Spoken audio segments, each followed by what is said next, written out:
Selanjutnya untuk soal yang nomor 7, di sini ada firman Allah dalam Al-Qur'an surat Al-A'raf ayat 31.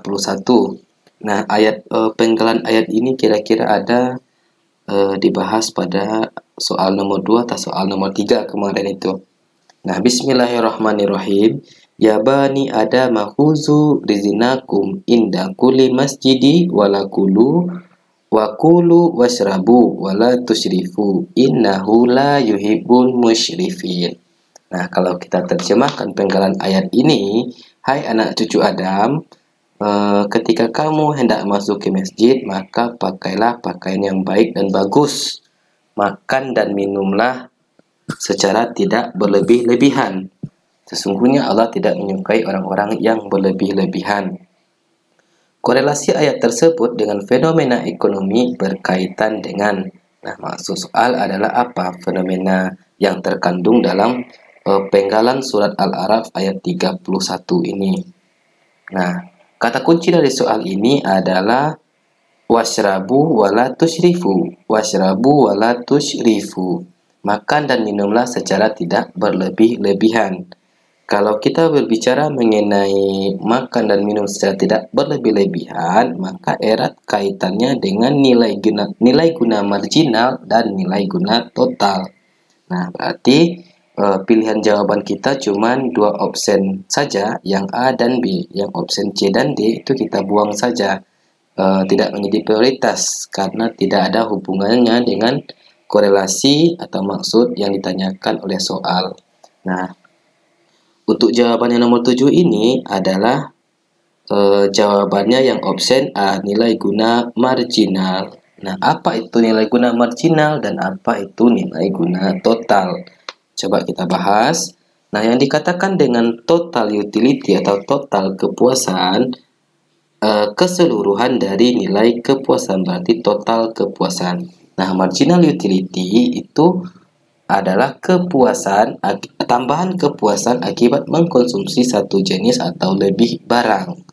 Nah, total utility, total kepuasan atau yang dikenal dengan TU akan tercapai apabila nilai marginal utility atau MU sudah menunjukkan pengurangan. Artinya, total utility ini akan tercapai apabila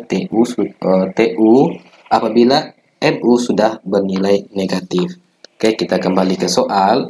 Kenapa jawabannya yang nilai guna marginal, yang opsi A, tidak dengan opsi B, nilai guna total?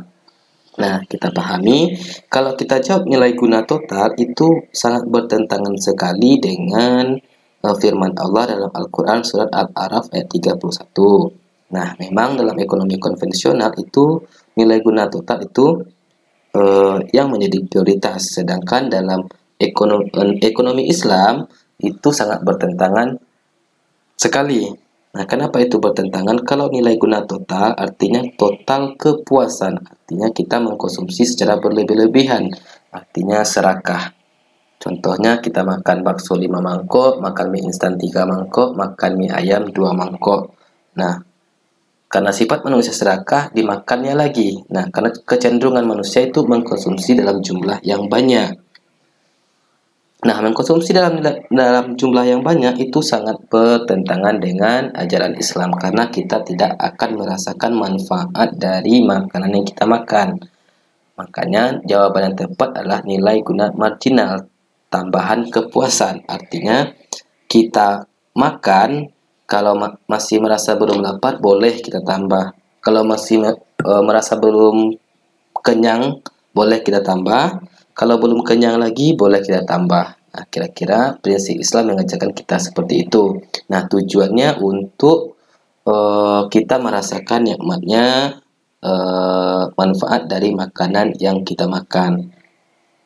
Dalam sebuah hadis itu dijelaskan bahwasannya makan sebelum lapar, berhenti sebelum kenyang. Nah, maksudnya apa? Maksudnya kita dianjurkan atau disuruh makan itu ketika kita merasa belum lapar. Gunanya apa? Kalau kita makan dalam keadaan lapar, maka kita akan cenderung serakah, cenderung berlebih-lebihan dalam makan karena sifat manusia itu pengen memakan segala-galanya. Nah, berhenti sebelum kenyang. Nah, kalau kita makan berhenti sebelum kenyang, maka kita akan merasakan nikmat atau manfaatnya makanan yang kita konsumsi.